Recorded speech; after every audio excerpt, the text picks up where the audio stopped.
Madam अभी मत start कीजिए रिकॉर्डिंग स्टॉप कर दीजिए, अभी पॉज कर दीजिए, स्टार्ट कब कर to accept our request on short notice. We're really thankful to you, sir, for accepting our request. Also, I would like to thank Karode sir, Sane sir, Karkhani sir for their guidance and support, and all the committee members for arranging this event in short time. To start the program, I would request Dr. Sangvi to take over from here. Dr. Sangvi, over to you. Yes, sir. I'm fortunate enough to light up about knowledge sharing series. Today we all are gathered here for two main purposes. One is Nasik chapter, CSI Nasik chapter is today launching 500 issue of knowledge sharing series, which is started 10 years back. If you observe, it is started in 3rd October 2010, and Mr. Shekhar Paranspe was the past chairman of the chapter and patron member of CSI Nashik chapter, started this under the mentorship of SR Karode sir. Initial spread of this particular series was towards 100 members only. They were actually business leaders, and I'm really proud to inform you all, announce here that we actually became the first CSI chapter in India to come up with regular this particular paper news, regular paperless communication. In 2011, the chapter won the Best Newsletter Award. These are the mentors and contributors. Here I have mainly highlighted the name Shekhar Paranspe, the man behind this, who actually started this under the leadership, great leadership of Karode sir and Sane sir, and all the members who have really contributed a lot, including all these names. I cannot take the names of every member to take a few, where I can say that Deepak Shikarpur, Anurag Kenge sir, Chandrakant Dahare sir, Girish Pagare sir, Rajesh Shet sir, Sandeep Karkhani sir, and all other members. I would like to highlight one more name, that is Dr. Rupali Kulkarni. She's actually taking care of the issue since last 2 years and consistently delivering this issue. Regarding journey towards the knowledge sharing, what exactly is this knowledge sharing? It is actually a technical feast containing all these buzzwords, and based on these buzzwords, we are actually preparing this knowledge sharing series, weekly knowledge sharing series. You can see some of the technical thematic. It has every month we normally take one theme, and based on that theme we are now publishing this. You can observe here we are even giving certain crosswords, certain MCQs, certain useful websites, certain gadgets and information of all, and it is circulated regularly. Regarding eTunes, eTunes is again always a theme based. We are actually always connected with theme, and based on that theme we are even publishing this eTunes also in the knowledge sharing series, as a part of knowledge sharing series.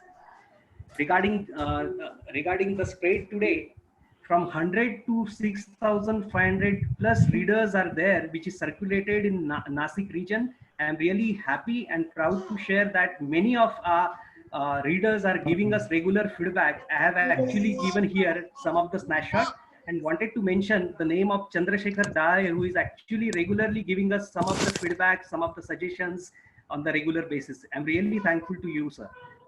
Regarding the path ahead, we expect involvement of you all, and we now actually planning to add weekly quizzes so that you all can be greatly involved into this. So with this, I would like to share regarding this knowledge sharing series. And now I request our readers view, our mentor, fellow member, SR Karode sir, to please enlighten on about knowledge sharing series and its journey, please. Karode sir, please. Yeah. How do I unmute it? Yes, sir. You are already audible. Okay, fine. Good afternoon, everybody. First, particularly, I would like to welcome Mr. Pense, my old colleague in CSI, and it is nice to meet him in video form, audio form after a long time again. Today we are reached to the point of one of the unique achievement of CSI Nasik chapter, of completion of 500th issue of knowledge sharing series. Somewhere in October 2010 it started, and at that time we never thought that we would reach to this point, because generally when CSI projects are started, or probably many organizations when the project gets started, after some time they get modified, they get changed, or some of the projects they almost have their own death. But this project has survived thanks to all the managing committee members for all the last 10 years who have taken the initiative of continuing it, and particularly the people who are doing this project actually. I would like to give my special thanks to them. The idea behind this project came from the kind of a process which I had seen in my previous organization, Crompton Greaves. Crompton Greaves was encouraging the management people to read variety of things, share with the management team, and thus have the improvement in the organization. But as usual, confusion about which book I should read, what I should read, what I should not read. That is why somewhere in 2008-9, Crompton Greaves obtained the services of one organization which told us that they have got a team which will read the variety of articles and variety of subjects and shared with the management team of Crompton Greaves. We used to receive every week a set of articles on variety of subjects, and they were divided. For example, materials people will get materials article, IT people will get IT article, and everybody will get some general management articles also. So the knowledge came to our table, and it is our job to now read it, enhance ourselves, and share with our colleagues also, discuss among ourselves, and make improvement. This idea of in 2010, when I came back to Nasik, I shared this idea in the managing committee of CSI Nasik chapter, and I am glad they accepted this idea, and we decided that let's make a start on that. Of course, the beginning was tough because how do I collect the articles and so on. But fortunately, I had a stock of about 100, 200 articles on IT subjects, which I went on collecting over the few years past. So I started, let us say that I will give some articles to you. So I started sharing articles with Mr. Paranspe, who used to release on every Sunday. And we attached a cartoon along with that. And thus the journey started, and we never thought that we will reach to 500 issues. I would like to particularly thank the latest organizing people who have given a complete new and fresh look to this knowledge sharing series articles. Today it looks like a magazine, but it is not a magazine because it has got only 2-3 columns and one cartoon column. And it is something which one can finish the reading within about half an hour or so and get updated about what is happening in IT, particularly the latest knowledge. Once again, I would like to thank all the CSI Nasik chapter people, all the managing committee members, all the team members to make this happen. And it's a great achievement of releasing 500th issue of this knowledge sharing series. Thank you very much. Thank you so much, sir, for sharing the journey of knowledge sharing series. Now I request Pense sir. Hello. Pense sir, please. Yes, I'm there. Yes, sir. We want you to say go so that we can able to launch this issue digitally. Okay. Oh yeah. So I think first of all, let me congratulate you on this, and in a formal sense, let me say go for the launch of this Thank you so event. Thank you so much, sir. Yeah, my pleasure.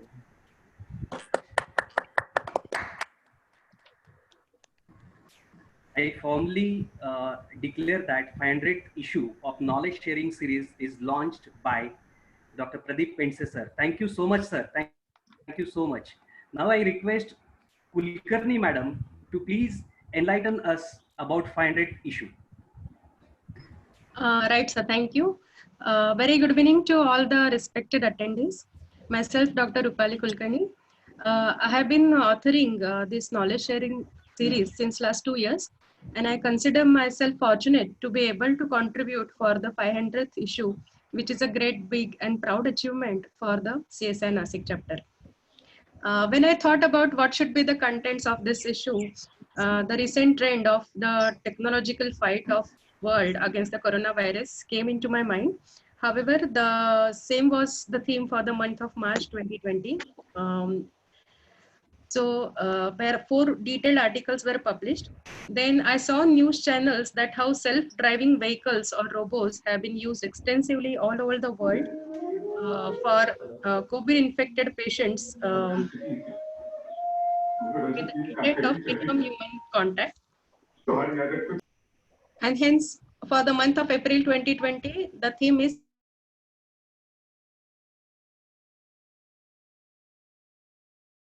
झाली का 79727.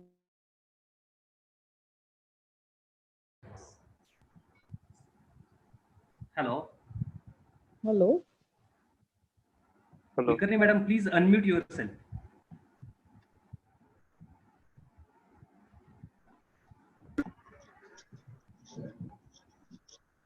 Kulkarni madam, please unmute yourself and then speak, please.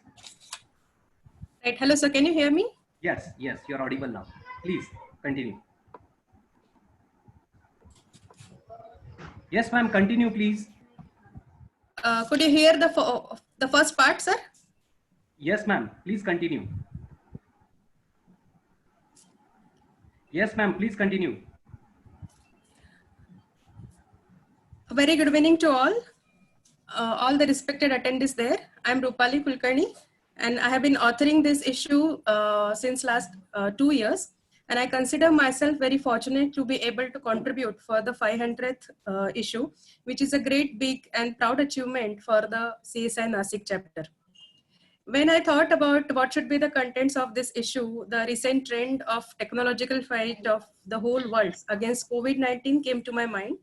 However, the same theme was covered in the month of March 2020, where 4 detailed articles were published. Then I saw a news channel that how the self-driving vehicles or robots are used extensively all over the world in the hospitals to take care of the COVID-infected patients with the intent of minimum human contact. And hence, for the month of April 2020, the theme chosen is self-driving vehicles. The very relieving news about the possible end of coronavirus in India around June week 1 has been included. And as usual, the issue ends with E2. I'm thankful to all my mentors for their motivation and constant support. Thank you all. Thank you so much. Thank you so much, madam. Now I request our chairman to kindly introduce our today's resource person. Sure. Without taking much of your time, I would like to introduce our guest speaker for today, Dr. Pense sir. Dr. Pense sir has teaching experience of more than 25 years with 11 years of industry experience. In his academic affiliations, he is a member of subject board at Somaiya Institute of Management, VJTI, MIT Pune, PhD examiner at several universities like SNDT, NMIMS, Symbiosis, Tilak Maharashtra Universities, and his personal affiliations are Fellow of Computer Society India, Founder President IMBA Mumbai chapter, been on the IT committee of IMSS Mumbai Chamber and ICI. His teaching interests are IT strategy, business analysis, project management, leadership, design thinking, and innovation management. He has many awards and recognition against his name. He has also presented many papers and publications released. I would request Dr. Pense to share his thought on digital thinking. Over to you, sir. Okay, thank you. Thank you for the generous introduction. I hope I'm audible to everyone. Yeah? Yes, sir. Okay. So I'll just get my slides up. But in the meantime, let me say that I'm really thrilled to be part of this outstanding event, because running some activity for 500 successive weeks or months or whatever you've done it, I don't know what was the frequency, but 500 events is not easy at all. Having been part of Bombay chapter, I know how tough it is for voluntary people like all of you to contribute in such manner. And it's really my privilege to be here on the such a important occasion. The last time I had a opportunity to speak was on the subject of design thinking. And recently, when Mr. Mahajan and Mr. Bhavsar approached me, I was wondering what should I talk about, because increasingly, what happens is I spend a lot more time at a CTO level or more in a business management institute. And therefore, we are becoming more and more non-technical in that sense. The way we look at things is at a much different level compared to hands-on technical person. And therefore, I thought a while, and then I found that maybe, like we talked about design thinking, I think thanks to coronavirus, one thing that it has taught us is digital thinking. So whenever we think today, we first ask a question, can it be done digitally? And because we know we can't step out of the house, so is there anything at all that you can do sitting at home and still be able to deliver? So that's actually, to my mind, the symbolism for digital thinking. And then I was thinking there are many more aspects to digital thinking, and how do we talk about them, and what has been our experience in digital transformation over the years, and how do we go about looking at certain philosophies, if you like, of digital that every organization must adopt. So while some are personal habits and behaviors that we are talking about, some are organizational habits and behaviors which we need to look at. And let me congratulate and thank Mr. Karode. I think he is the initiator for many good things in CSI, and certainly this knowledge sharing is one of them.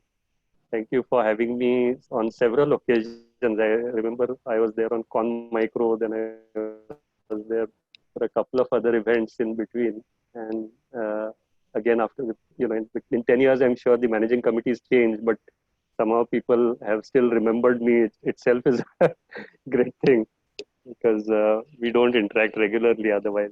So to start the talk, I think I have an interesting question to ask.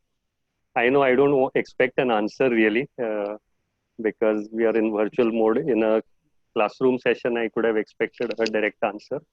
But just think for a moment that if you want to give a gift which you have personally crafted, maybe it's your 25th wedding anniversary, or maybe it's somebody else's wedding anniversary, or some such occasion, or today's occasion itself, say 500 knowledge sharing session, and you wish to give a personally crafted award of some kind which you have made. What comes to mind if you have, just for a second think, where will you get inspiration from? Where will you look for ideas? What will you do? What will be your next step? If you have thought about something, then let me share with you. Many of you would have thought, let's say, let me go to Google and try and get some ideas. Let me see some images on Facebook or YouTube or wherever you're, or say a Pinterest or some such site where there are a lot of colorful objects being shown. Or some of you might be familiar with specific websites which sell artifacts and art material, which may be interesting. Now, very few of you would think, can I think of something, can I sketch it, and can I get it printed using a 3D printer? Okay. So when you think of digital thinking today, and we are going one step ahead of just what we experienced in the Corona period, we are actually now thinking about how can I imagine it and how can I bring it to life by actually making it using digital technology. And to my mind, that is the ultimate goal, at least for the next couple of years, of digital thinking. So you can imagine anything and you can make it happen. And when you say happen, it's in the physical sense that you actually make the product yourself. So in a lighter vein, if I were to say, because we can't step out and because there are no facilities available, like for example, my modem has not stopped working today. Now, if I actually want an engineer to come and service me, he's unable to do it. Or let's say my tap is leaking at home. I need a washer to be replaced. Now, can I just make a washer myself at home using a 3D printer and then fit it and solve my problem? So we are trying to look at digital to solve human problems wherever they are, both digitally as well as physically. So trying to bring the two worlds together, and that's the essence of digital thinking. So those of you who actually thought that 3D printer and all that I said, I think you're already there up on the curve in terms of thinking digitally. And why I say this is, I have known a company called Imaginarium, which is in Mumbai. And I've heard of it for a long time. But this year in particular, I had taken a bunch of students to visit there. And I was amazed to see that this company has almost like 30, 35 huge 3D printers, almost each one of them the size of a cupboard, and using different processes and different, so right from making jewelry to making human parts, or making, let's say, a sculpture of somebody's face, for example. Now, all of this they can do at a fraction of a cost. You can actually place an order online saying that this is the kind of gift I have sketched. You just make a physical sketch on paper, scan it, and send it to them, and they will do the rest of it and deliver it. And you tell them, I want it in gold, I want it in silver. You can specify the material in which you want. It is amazing. For example, in the industrial application area, suppose somebody like Tata Motors needs a certain part which is of a different kind. They have to send the drawings to them, and these people make the molds required to manufacture their part, which otherwise would have taken 3 months to 6 months to develop, within maybe a couple of days' time. So you are trying to not only make things possible, but you're also making it shrunk in time. What could have taken 6 months now is probably taking a week at the most for them, right from concept to development. And that will drive the future generation. That will drive the competitiveness of a company. That will drive their ability to come up with new products and things like that.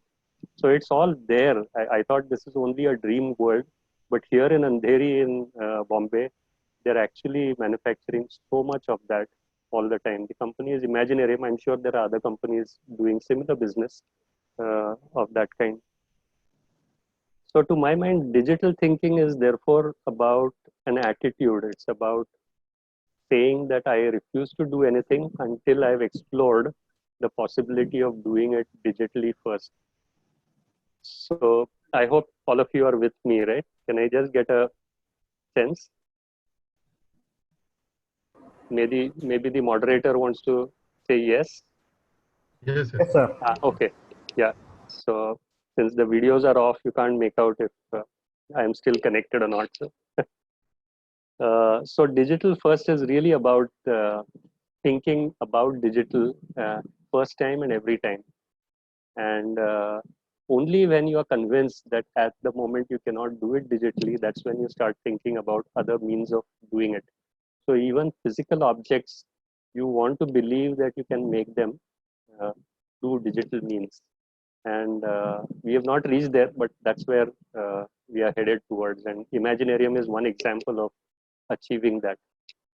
The other important attitudinal change is always available and on demand. I mean, I thought COVID will be a nice peaceful time for me to sit at home and spend time with the family.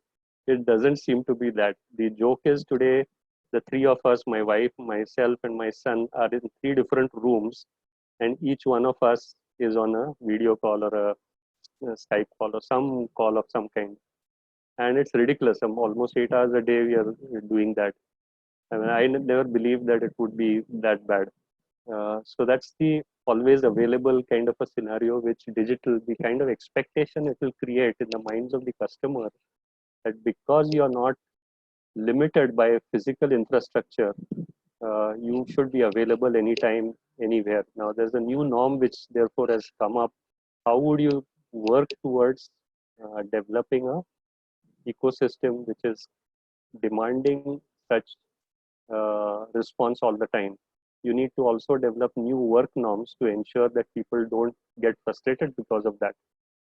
But the fact remains that from a customer standpoint, he wants anything at any time. And we are seeing, of course, even without COVID, we are seeing a lot of such examples, be it Swiggy or anything where you order anything and you pretty much get on demand.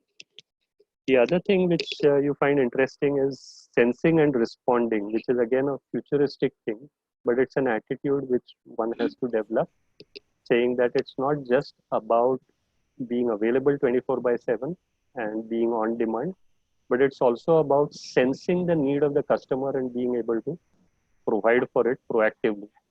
So the guy who provides it first, obviously, it's like the early bird catches the worm. So you get the customer because you have sensed that he already needs it. And one good example I give of that is which again, that founder of that company, it's a startup actually called the Bombay Shaving Company, which basically delivers shaving. I think somebody's mic is on.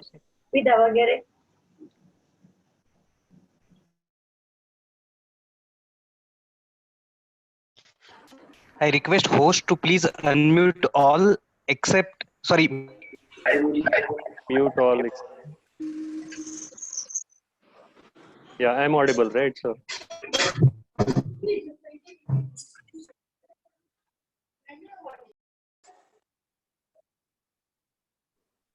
Okay, so this company called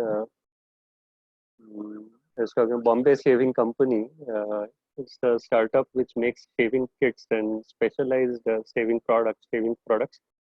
And it's interesting because whenever I've traveled, say by airplane, etc., then if you have a handbag, then you're not allowed to carry your shaving kit. And then you land up at the other end, and next day morning you realize, oh my God, I didn't carry my shaving kit. And this company can actually deliver a shaving kit to your place wherever you're staying. Now, they're still not able to sense that I need it, but they are begun to sense because they know my flight details, and they pretty much can connect the two events that I have traveled to Delhi. Perhaps if it's a business trip that I'm making, it's a one-day trip because I also have a return booking for the next day morning or next day afternoon. They can sense that this guy may require something like this. So the time has come when, thanks to this belief in digital, and thanks to the fact that everybody will be on the digital platform, there's a possibility of connecting apparently unrelated data and to be able to sense needs of customers. And if you can do that better than others, then you have a better chance in the marketplace. The next point is all of this can't be achieved unless your internal processes are sort of, should I say, architecturally designed in a manner to be agile. And they are componentized, the architecture is strong, and therefore, depending on the need, these processes can be interconnected to ensure delivery. So if somebody is come in front of you in your store, then your processes react in a different manner. Whereas somebody comes online through the phone versus through a call center versus through a website, still the company is active and alert, and it is able to sense your requirement and tie up the processes required to ensure that you get that personalized service that you demand. And this is a difficult call because we have been talking agile, because I have also been in the IT industry for 30 years, and all companies, all CIOs have been talking about having agile processes, but that still remains a dream. Thankfully now, because of the digital world and the platform-based development that happens, you have an API-based approach to everything. which makes this quite likely. So in the near future, you'll see everything becoming more API based, and that makes it much easier for companies to easily stitch processes or make it available to outsiders to connect in a manner which suits them best. So my relationship with my bank's relationship with its investment agencies and RBI and things like that can entirely become API based. Therefore, makes it much more easier, flexible, and personalized to the customer. It also makes the business more dynamic because it can service different kinds of customers depending on their needs.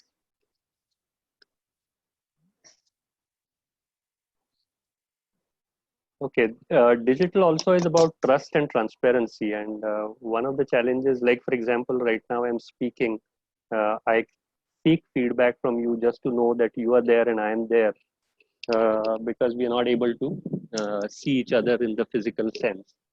So in the digital world, increasingly, and particularly if you have API-based connections and things like that, trust and transparency are very important.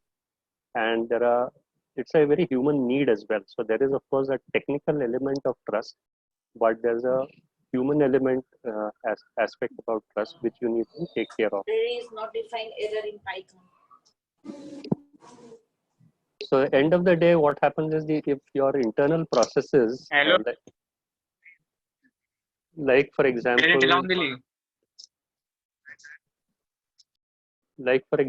you have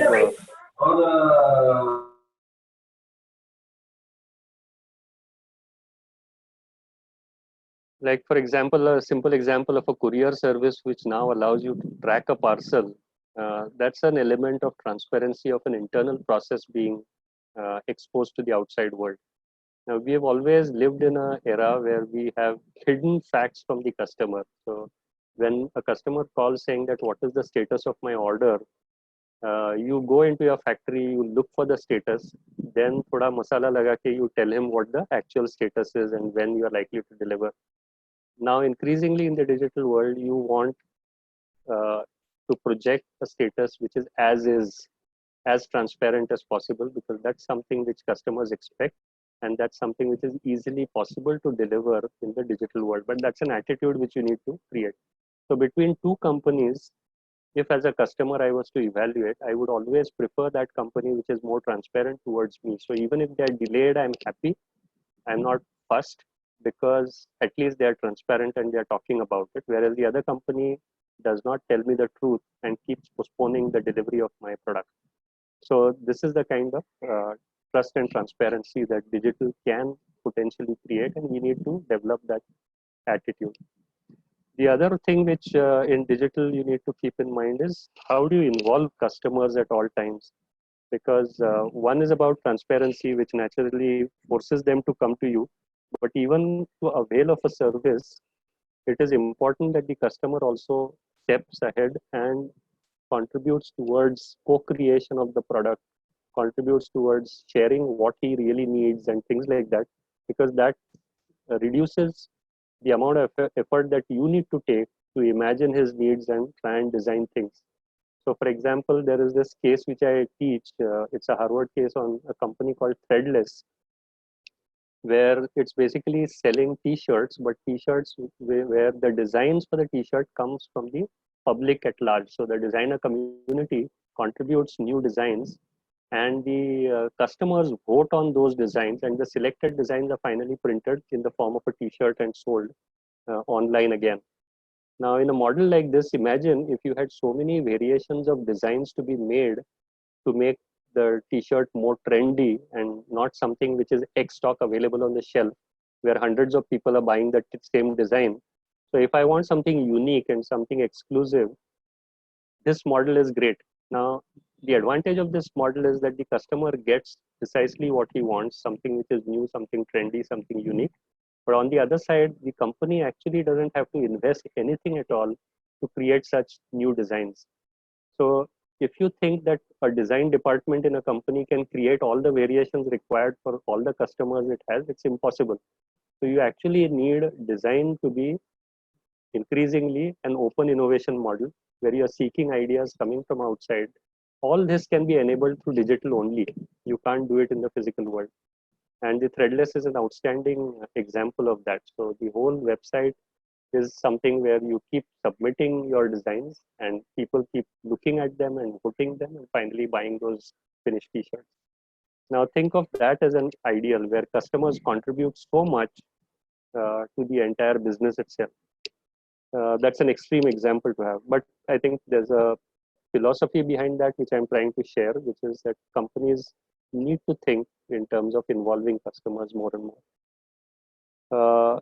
Now, for customers to interact, obviously, you need two elements. One is the social media, because that's where most customers are. So your knowledge and understanding about digital also extends to social media and how your presence there is reflected.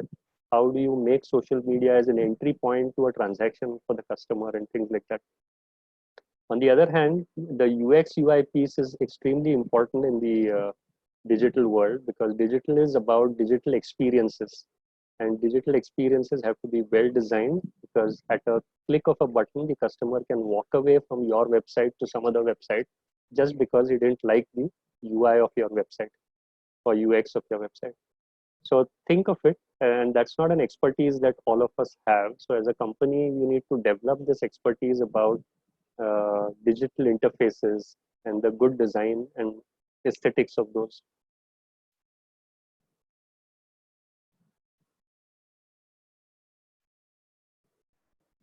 So one of the things digital is attempting to do is it transforms experiences for customers, like we just said. So if you can create new kinds of experiences, this is of course a well-known example of Swiggy, where the experience is so great in terms of ordering food, and it's so frictionless. The only complaint I usually have about Swiggy is that they don't never carry change with them, you know. So they come to your house, deliver the food, but they'll always expect you to pay the exact amount in cash, which makes it difficult. So of course, if you're a digital user, which I can't say I'm 100%, I would have paid by a Paytm or some wallet of some kind, you know, which might have been better, but somehow I still am worried about security and things like that. So I don't do that on the mobile phone. But that's also a mindset which I have to get over. So if you look at the digital world, there are risks, there are known risks. But I think as a person with a digital mindset, I'm willing to take that risk, which the younger generation very happily do it, and they don't think twice about it. The other thing which digital does is transform relationships, because increasingly in the digital world, you have opportunity to give feedback, opportunity to now in this case, the Uber example, for instance, where you give feedback to the driver and the driver gives feedback about you. Now that mechanism itself transforms relationship between the driver and the person who travels. I remember every time I used to get down of the airport and get into a cab late in the evening, I used to be always worried, okay, am I going to end up with a fight with this guy because he is going to demand more money as closer as I reach to my residence. So he used to start his stories. Kya bolu sahab? Last 5 hours I've been sitting at the airport. Finally, I have got you to take along. But 5 घंटे का अभी कौन पैसे देगा ये वो. So he's basically already telling you that please give me more, and that invariably used to end up in a fight. Now all that has changed, because this is completely digital and completely objective in nature. You get a bill if you want, you get a direct payment receipt which comes and things like that. Now that's what digital can do. So think about when you think of a digital solution, think about how will it transform the relationship between two stakeholders, and that's a very important aspect that you need to think about. I have already mentioned about utilizing data, but I think it's very important that we consciously look for data about customers wherever it's possible. Of course, we are not stealing data, but we are, with permission, trying to look at data which is available. But more importantly, trying to connect apparently discrete data. So if that company knows that I have traveled and I have a return ticket, if that data is made available to them, they know already that I'm a good potential customer for them, because I may not have certain products and I may be in need of them. And you see it very regularly on travel websites where they immediately sense that because you booked a ticket, they start offering you discounts on hotels and things like that. So that interconnect between two pieces of data is an extremely important one, which we need to increasingly look at. And analytics and AI and all of that is now contributing towards that area. Now, in all of this data, the context is also important because many a time data could be misleading. You may get alerts which are false alerts, or you need to interpret the alerts in the right sense. For example, in the current COVID situation, by mistake on the roadside, if you cough or sneeze, people start looking at you, right? Actually, it may be nothing because I have, for example, this problem that if I step out into the sun suddenly from uh, a shady place, from inside I step out into sun, I always start sneezing once or twice. Now, it could be completely wrongly interpreted. So you need to look at information in the context of what the customer is, his background and things like that, and not draw wrong conclusions so you don't missell things or misinterpret the customer's intentions. Digital is all about platform, which we've already said, but I think platform thinking is something which has to come. So, there is a linear continuum. At one end, there is a customized solution, which my entire career was in that, trying to develop the solutions of that kind. Around 2000 and later, you had a lot more products come into the market. So there were ERPs of the world and so many other products that came, core banking and things like that. And then you found that increasingly, then people started making frameworks. So there's one more step which is there.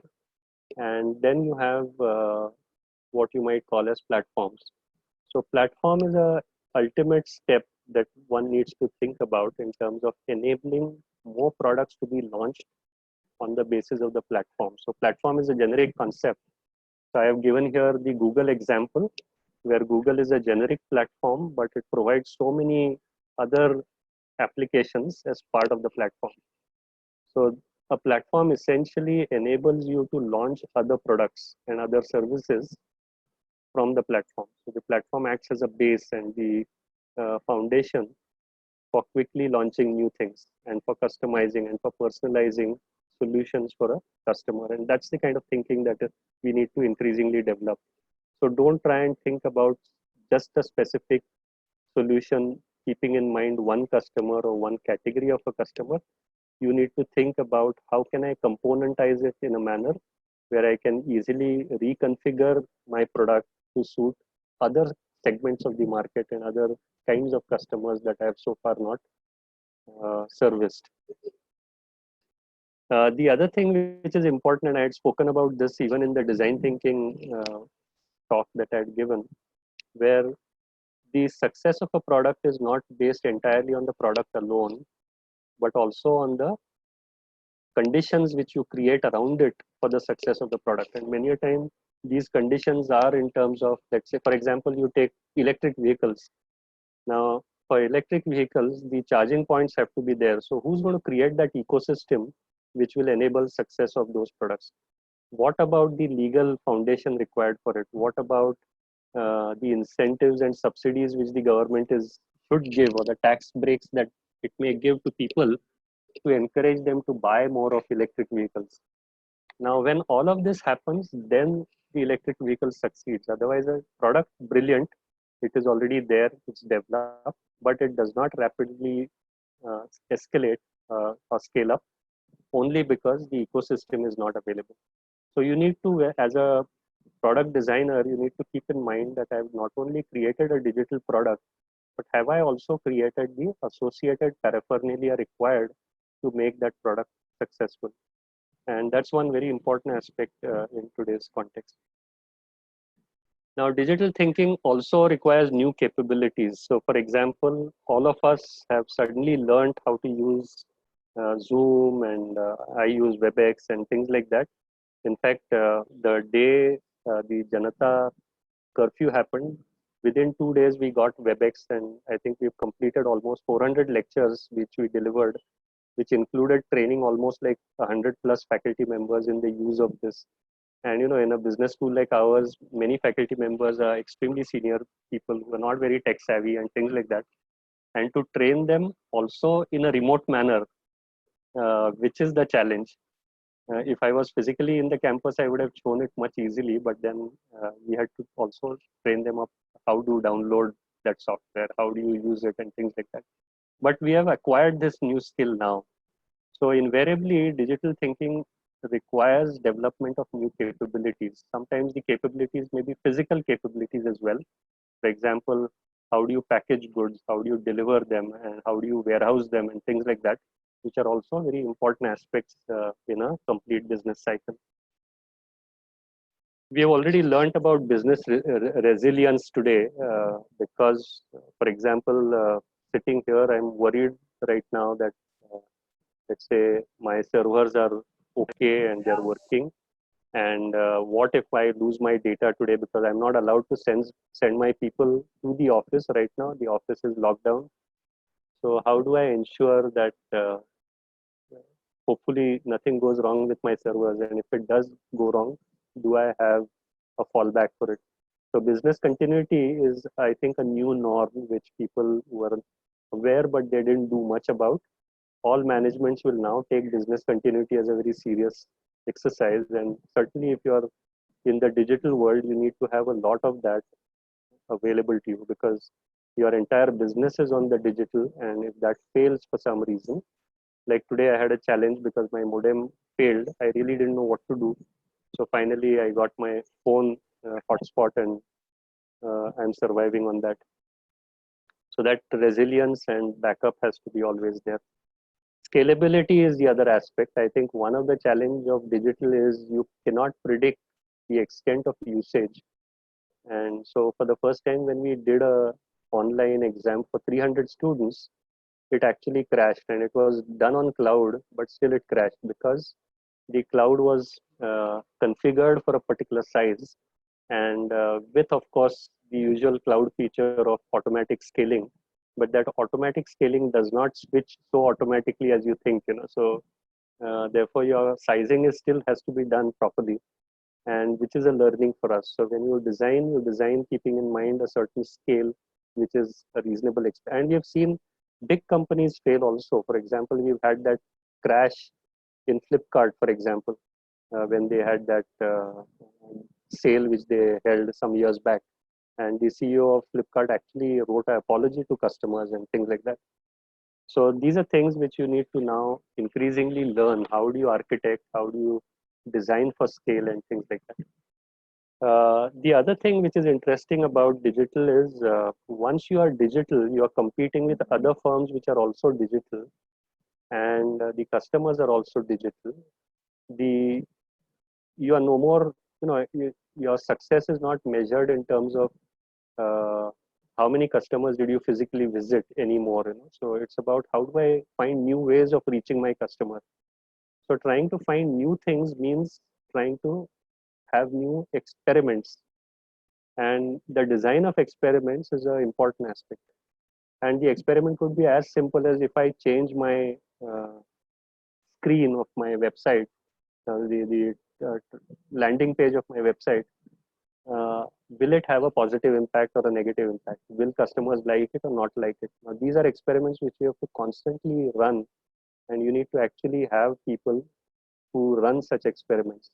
So my own niece works in US. She's a PhD in analytics and all that. Her designation only is head of experiments for that company. So it's a completely digital company, and her job is to identify new opportunities for running experiments and then conduct these A/B tests, as they call it. And based on the success of the A/B test, they launch a full-scale launch of whatever new product or new feature of their website. Rethinking of business models.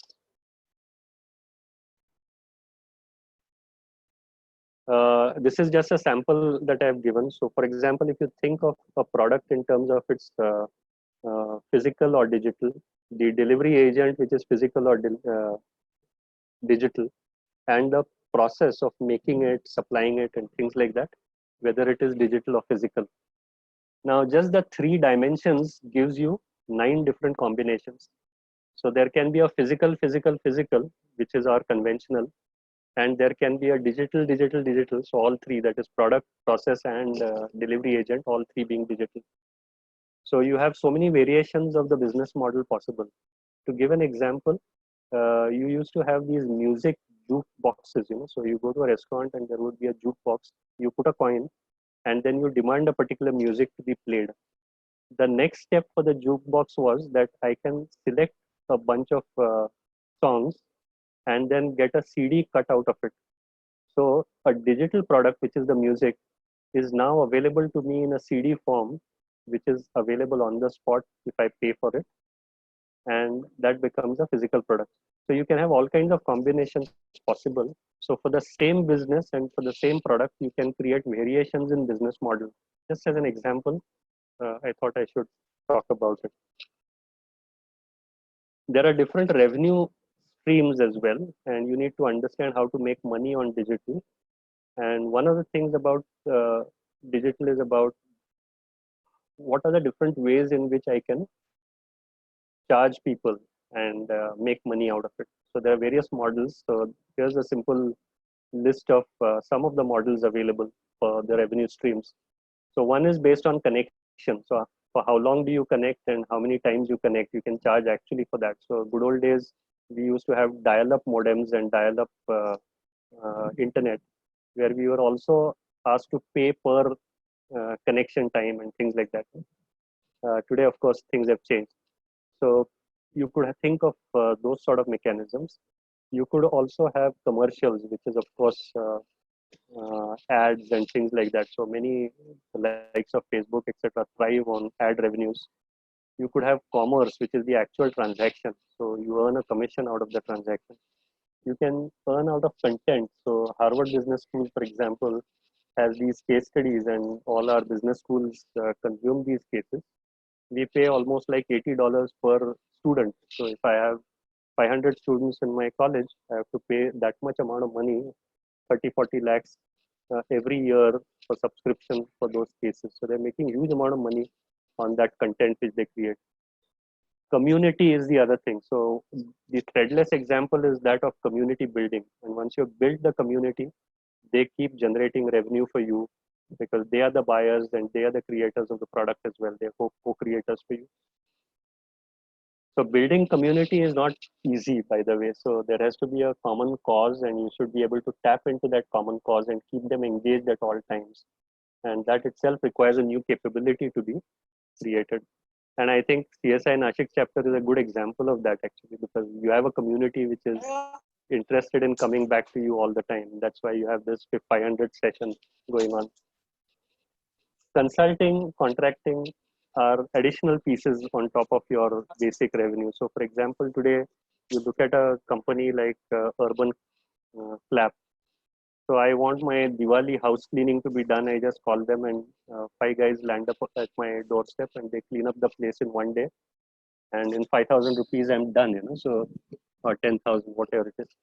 Now that's the contracting piece or the consulting piece that could be provided as part of your digital offering. So some part of it is completely digital, and some part could be a value add which you can provide in terms of consulting or contracting. And controlling is the other way. So for example, you are so dependent today on your LinkedIn, let's say. Now I have some 10,000 odd connections on LinkedIn. I am scared that, and every time I try to search, LinkedIn tells me, please upgrade to a premium account. And it's a personal account, so who's going to pay 2,500 rupees a month just for searches? Which if my company is paying for it, I don't mind doing it because it will be required for my job purpose. But at a personal level, it's a little unaffordable for me to do it. Now, the point is, if they do anything like that, they make LinkedIn tomorrow, if it becomes from being free for us, becomes paid for everyone, then your dependency on them is so high, you have no option but to pay for it. So many a time, by building a loyalty with the customer in digital world, it is possible for you to actually arm twist him in a sense because he's so dependent on you and he will have to keep paying you. So platform play is about that. Platforms tend to create a dependency for the customer. Microsoft, for example, it's a platform, the OS, etc. So 80% of us use Microsoft, and Microsoft keeps jacking up prices or changing versions and things like that. You have to keep buying new licenses and things like that. Okay, so that's an example of how platform-based controlling can happen. Having said all this, I think the backend is important. Ensure that you have complete process. I'll rush through a few slides because I think overshot my time. So digital transformation, a simple definition of that, which is a borrowed definition from KPMG, is from an organizational standpoint, is how do you change business models to meet customer expectations and achieve, of course, operational efficiency. So there are a couple of important words here which I'm using. First is to focus on operational efficiency, but in doing so, it's not enough. You're trying to manage customer experiences and things like that.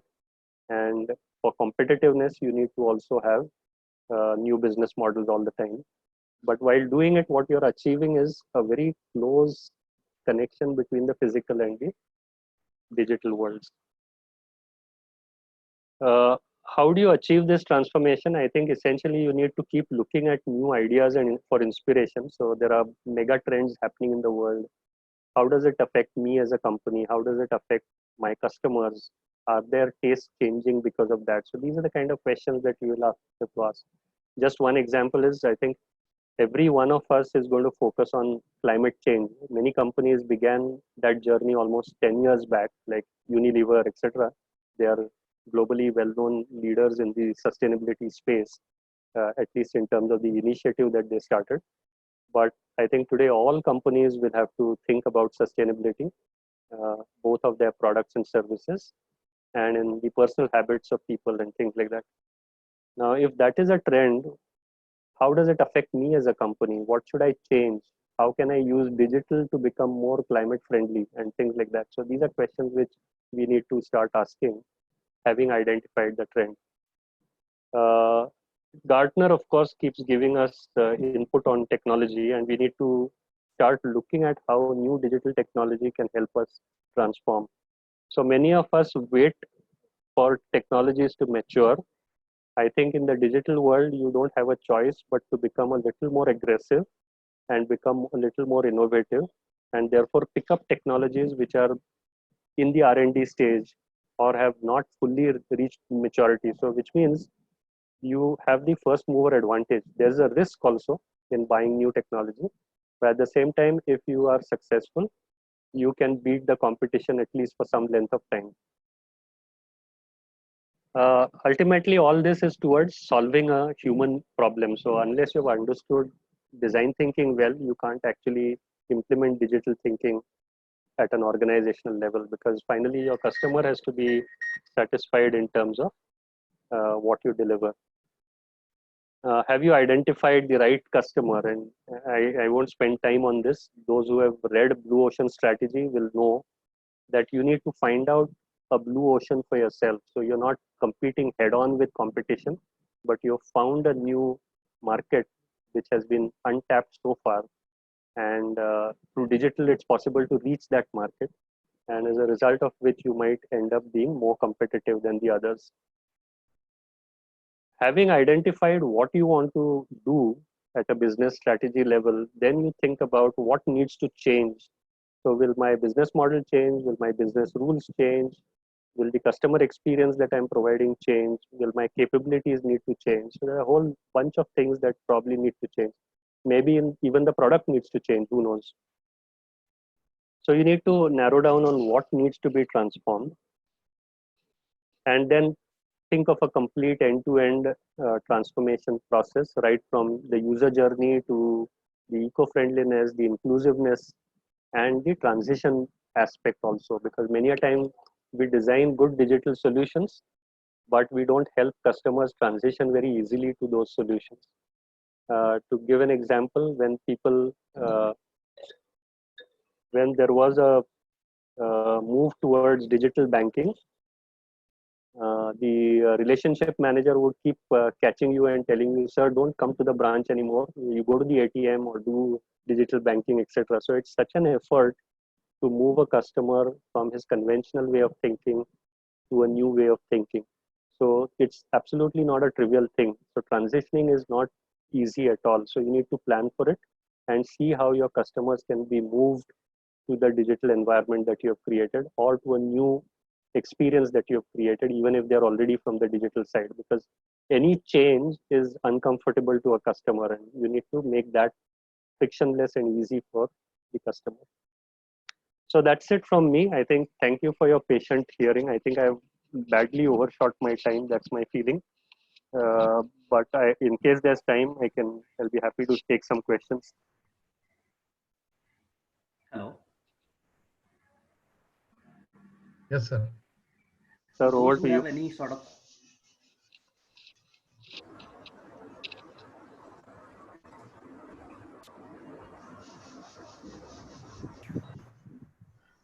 We'll take question one by one, I think. Sure. yeah. So those who are interested, kindly ask the question. You have time, no? So, Yeah. Yes, we have time, sir. okay. I think Mr. Amar Chitnis has asked in the chat, like, what is expected from IT department from a manufacturing, from retail, from hospitality? How digital thinking will helpful to industries? This question asked by Mr. Amar Chitnis in the chat. Right. Okay. I mean, there is no answer specific to manufacturing or to anybody. I think this is my thought is practically everybody has to change, and even if you are a lay person, you might have to now start thinking digitally, which is already happening. Specific to manufacturing, of course, we hear a lot of talk about IoT. We hear a lot of talk about digital manufacturing, what is that, Enterprise 4.0 and factory of the future and things like that. Now, already you are seeing completely automated plants. There are fully robotic-oriented plants where there are hardly any people on the shop floor and things like that. So, which is already happening, and more so now because, like, you hear a TCS saying that 75% people will work from home. Then I can imagine that even the manufacturing man might be sitting at home and the factory is running autonomously on its own. So that's clearly the future. The other is the design of products and the manufacturing of products may, thanks to 3D printer and these sort of technologies, may actually get distributed to the hands of the power may go to the customer or some intermediary like Imaginarium who can deliver it to them. So you may not have factories the way they seem to be right now. Everything may not be mass produced. Some of them could also be very custom and personalized products, and therefore it will require a different thinking. It's both an opportunity as well as a challenge, because if you are able to provide that personalized manufacturing, because I remember the days I've been in steel industry. Most of my career I've been in manufacturing only. So the answer we used to give in steel industry is we are not rolling this size of a bar for the next 3 months. So you please come to me only in October. These are the kind of ridiculous answers we used to give those days. In fact, the joke was that the customer used to bribe the marketing guy. Sab, hamara thoda order process karo, it will be like that. Today, the situation is very different because they get things as and when they want it. That's why that on demand as a concept has to be completely imbibed by manufacturing. A lot of manufacturing people have not even visited the customer's place. And I can vouch for it because I've been in so many manufacturing companies that the factory people very rarely visit a customer site. Usko kya problem aata hai? How does he use my product? They have no clue about it. And I think in the consumer world, that is just not acceptable. So these are changes which will begin to happen thanks to the digital world. I hope I've answered your question. Yes. Those who have questions, you can even put it on, like on chat box, or you can ask directly. We have 5 minutes. Okay. Only. Right. Or else you can note down the email ID of Pense sir and you can ask him Yeah. on email too. And that is the purpose of showing you email ID. Yeah. Yeah. That's good, I think. Hello, sir. One question from my side. Uh-huh. Sir, what are the advantages of digital thinking over conventional? No, I don't know whether there's an advantage or disadvantage, but the world has changed, so you don't have a choice actually. So, so all that I've done is to say that because you have no choice, the question is, many of you might be wondering, what is it that I need to acquire? What are the new attitudes that I have to acquire? So I've just shared from my point of view, these are some of the thoughts that you need to imbibe. Okay, So fine. I won't sit on judgment whether it's good, bad, or whatever. I think the world has moved, so we don't have a choice. Yeah. We must go for digital Correct. things in day-to-day life. Yes. Okay. Till the time you decide to retire, and then, then Yes, you sir. can go to some village and stay. I think that's better. Yeah. No problem. Thank you so much, sir. Right. Any other questions? Hello, sir. Yes. From Mumbai. Okay. Yeah. So I have a question that if we if like something, if we want to start something digitally, Right. which part is best? I mean, which part is best? Like a service based or a product based something? Yeah. Okay. I think the growth has been dramatic in the service industry in India. So That's it. that still continues to remain. Is your question specific to software industry or any industry? Yeah, software industry. Software industry. Okay. So fortunately, what has happened is today the new areas of technology which exist, for example, robotic process automation, then you have yes, right. so many of these are very service oriented. So there was a time, like I said, in 2000 where things started becoming productized, but then post 2008-9 I again started noticing that there is a lot more opportunity for services based models to come back, because there were technologies which were of a nature which required customized solutions. So the ERP will remain, of course, that's a central solution, but there suddenly came up a lot of applications because of the web-based applications and e-commerce and things like that, where services businesses again started thriving. Okay. Then some part of that also started getting productized. So for example, you have ready-made templates available on websites and things like that. So creating a website has also become like an automated process in some way. Then came cloud, and cloud is also now SaaS-based services are available. So many of these things are again getting a little productized. But we are again seeing a new trend coming in the areas of automation and RPA and things like that, where there's an opportunity. Yes. Yes. So at least for some length of time, that will be there. Yeah. Okay. Product requires investment, so you need to think about whether you can make that investment and take the risk that by the time you come out with the product and launch it and be able to market it and get discovered.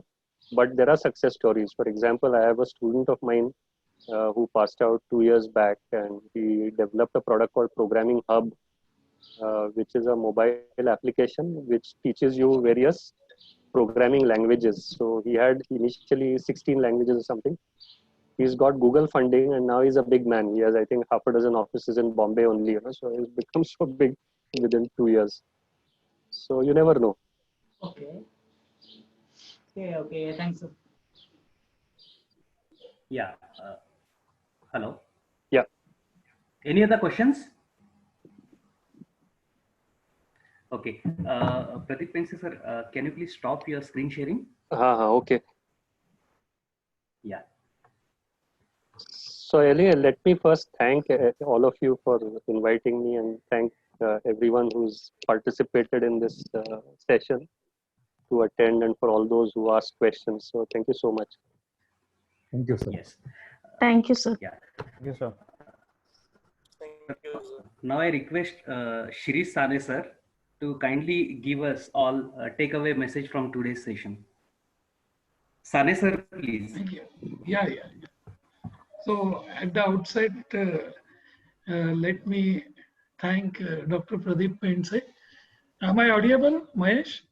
Yes, yes. Yes, sir. Very Yeah, much, very much. Yeah. So on behalf of each one of us, I am thankful to Dr. Pradeep Pense for this wonderful presentation and very well thought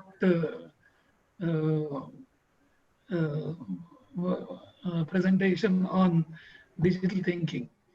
I am in no way consider myself to be the expert too, but just for the benefit of all of us, I'm just putting in 2 minutes or so. Dr. Pense has enlightened us on primarily on two factors. He talked about almost all the industries. That includes maybe banking, maybe retail, maybe academics also, maybe manufacturing and all sorts of industries. But the main thread of his thought were how the businesses will be henceforth, what are their challenges, what are the issues, and probably what will be the nature, and what businesses will be needing in future. So if it has to be summarized very briefly, the challenges, issues, and natures, if I have to speak, the businesses will need to sense the customer's need ahead of time and need to provide those proactively by means of agile processes. And he mentioned about APIs. Yes, I do agree with APIs will surely help for this. We need to build, the businesses needs to build more trust and transparency. And what would be a surprise for all of us is hereafter there will be more involvement and a contribution from the customers in making product design. So it will be helpful for both customers as well as businesses, because customers will get what they want and businesses need not invest on product design. So that more involvement and contribution of customer is a thing which we'll be witnessing in new days to come. Businesses, how they are done well, but they need to concentrate more on their presence on social media. They need to work more on digital experience and digital interface, as this is going to transform customer experiences and relationships.